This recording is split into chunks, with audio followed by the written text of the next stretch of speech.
Intro, take one.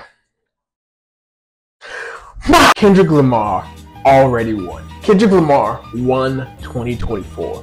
He didn't need to do anything else. It started with Like That, and that began the systematic dismantling of the artist known as Aubrey Drake Graham. And then to top it all off, you get a Super Bowl announcement along with an announcement of an arena tour. That's enough. That is more than enough for any artist. You know how many artists would kill for just that year? You know how many artists would love to have a year like that? And then this motherfucker decides to go and have what is maybe the album of the year, rap or otherwise. Kendrick, that's really selfish. That's so selfish. Let someone else have the shine. God. If you want to learn more about Kendrick Lamar, go watch the literal 18 other videos I've made about that man. He is definitely the most covered artist on this damn channel. Go watch one of those videos and learn about him. I don't know. Whacked Out on Murals. This definitely set the tone.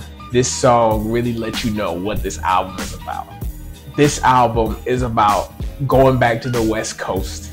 He comes out just angry and determined, and the beat is slow and dark and mean and discomforting, and you can't escape it. You can't escape it. The song's like 5 minutes long, and it just gets in your guts and it makes you feel bad. And he's saying very plainly what is on his mind throughout the entire track, and he addresses everything. He addresses all the shit. And Lil Wayne, this is a message to you. Don't drop a song. Don't drop a diss. For the love of God, please don't. Because Kendrick Lamar has studied you, Lil Wayne. Kendrick Lamar knows you, and you don't want to attack someone who is that obsessed with you, because they will come back and they will make it fucking hurt. Has Wayne even listened to this song? Does he know the context within which Kendrick dropped his name? Or is he just hearing, oh yeah, Kendrick sent a shot at you, Kendrick sniped you? I don't think he's listened to this song, and he should, because if I heard this song, I would not want to fuck with Kendrick. This song really lets you know I'm not to be fucked with.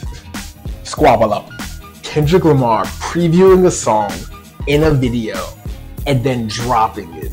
I never thought I'd see the day. I literally did not think this was possible. I never thought I'd hear this song in full. And god damn it, am I glad. This is just mwah. This song is so damn good. This song is so damn good. It is a perfect pop song. This nigga Jack Antonoff will make the corniest fucking Taylor Swift album and then turn around and give Kendrick Lamar some fucking fire. That's crazy to me. And he could. Shouts out Jack Antonoff. But this song is amazing. I was afraid that this song would not live up to how good the snippet is, but the entire song is just as good as the snippet. It's just as good as the beginning. I never get bored listening to this song. There's no part of the song where I just clock out. Like, I love pop music. Kendrick, Luther.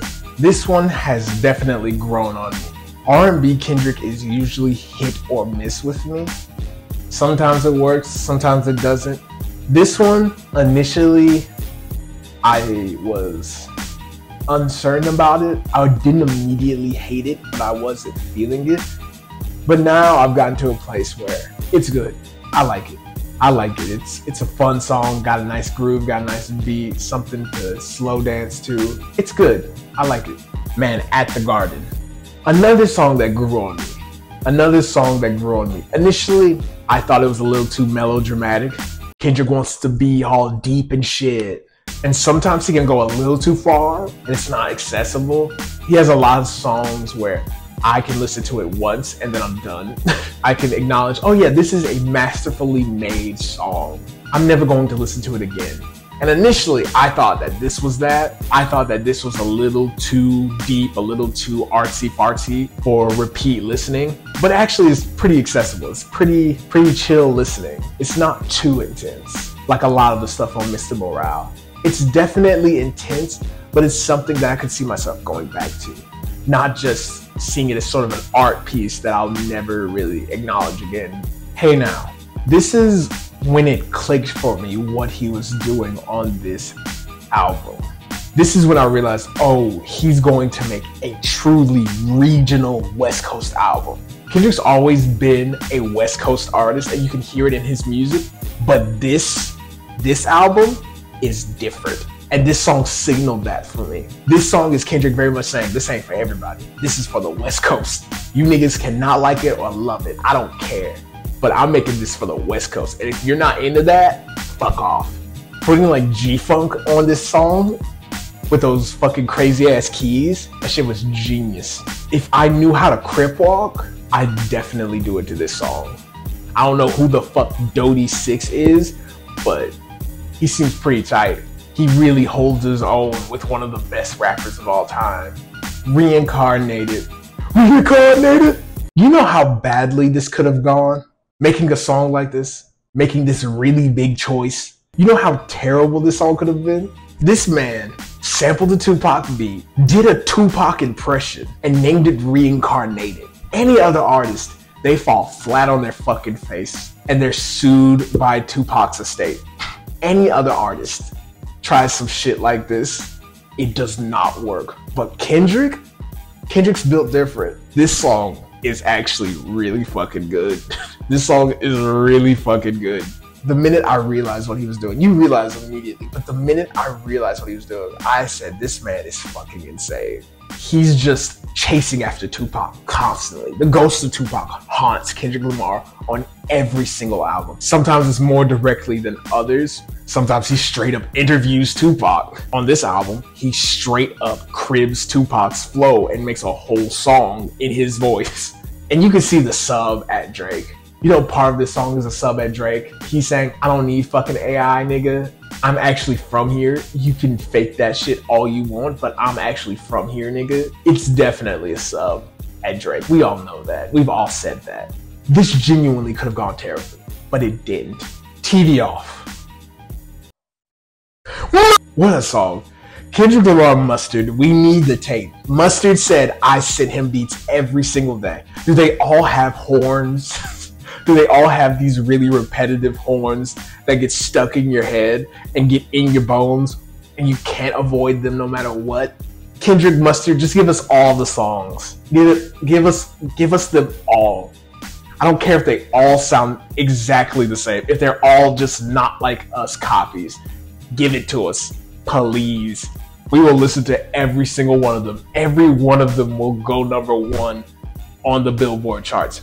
Every one of them will be played during commercial breaks on NBA games. Dodger Blue. I don't really have much to say about this one. This one didn't make much of an impact on me. It's not a bad song. I just don't much care for it. Peekaboo. He just wanted to make niggas cross their fingers, do gang signs, and do whatever they do with their feet. Heart Part 6. The Heart Part 6 is terrible. That song is bad. That song's a joke in every way possible. He didn't really need to do a bunch of acrobatics to take that back from Drake. And I'm glad that it's not a diss at Drake. I'm glad that he's not dissing Drake on this track. I'm glad that he didn't diss Drake too much on this album directly. I'm glad this is not one big diss album to Drake. And he's moving on from that for now, it seems. But he took the Heart Part 6 back from Drake. It's just Heart Part 6 now.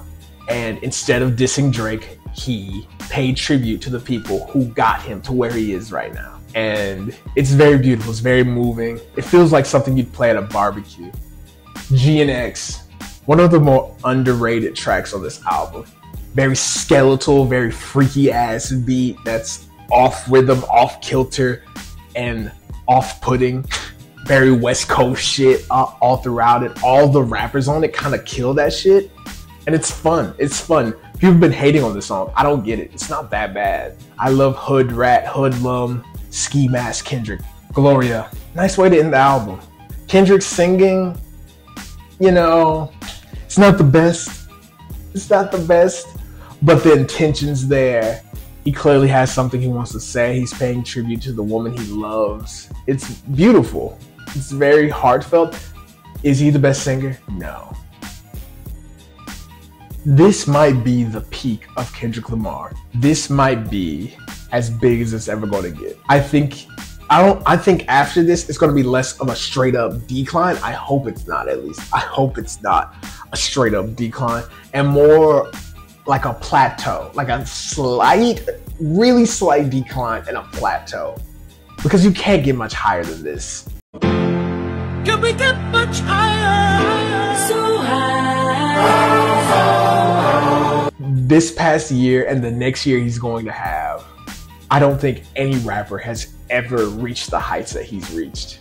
And I assume Drake sold more than him in past years, and maybe Jay-Z's had more street cred or whatever, but cultural impact within a certain amount of time, true cultural impact, not bullshit, true cultural impact. I don't think a rapper's ever done what Kendrick has done within a year. To monopolize rap culture so much, to be at the center of it for an entire year almost, and for him to talk all that shit to Drake about not being like us, not having a real culture, not saying the N-word anymore, and then to walk the talk on this album and put his fucking city on, put all these artists we've never heard of on the album, these West Coast ass niggas, not some industry niggas, not some niggas who already had a hit song or a critically acclaimed album that might not have sold as much. Pitchfork didn't pick these niggas, right?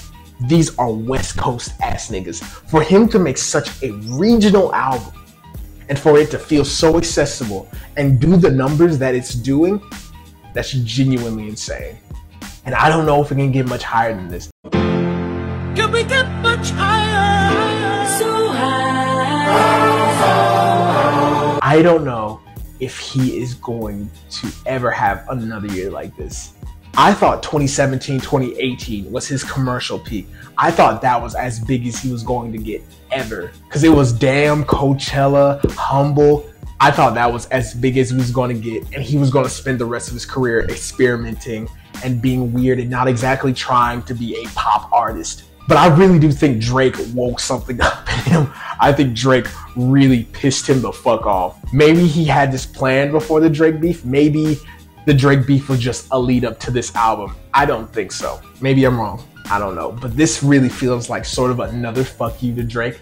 The next question is, what next for Kendrick Lamar? He's got the Super Bowl. He's got that big tour. Keem's album, I don't know when that comes out. He's going to be on that, I assume. I think he's going to spend an extended amount of time recovering from what he did this year. He's got this year and then a stadium tour, which I have to be at. I'm going to be at the fucking Kendrick Lamar Stadium tour because that might be the last fucking one ever. I really think he's going to be gone for a long ass time. And when he comes back, it's going to be back on that weird jazz rap shit. There ain't gonna be no more mustard beats, I don't think. He's going to be thinking about the Drake beef and what that means for his place in hip hop. It's not going to be something you can dance to. There's not going to be any fun shit. It's been so great to be a Kendrick Lamar fan in 2024. I'm so happy. It really cannot get much higher. I don't think so. Can we get much higher? So high. I don't think we can get any better. I really don't. This has been so fun.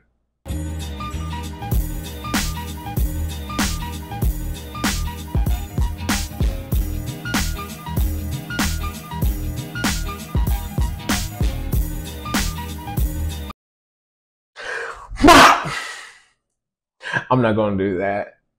I'm not going to do that. You guys hate my mic. Track.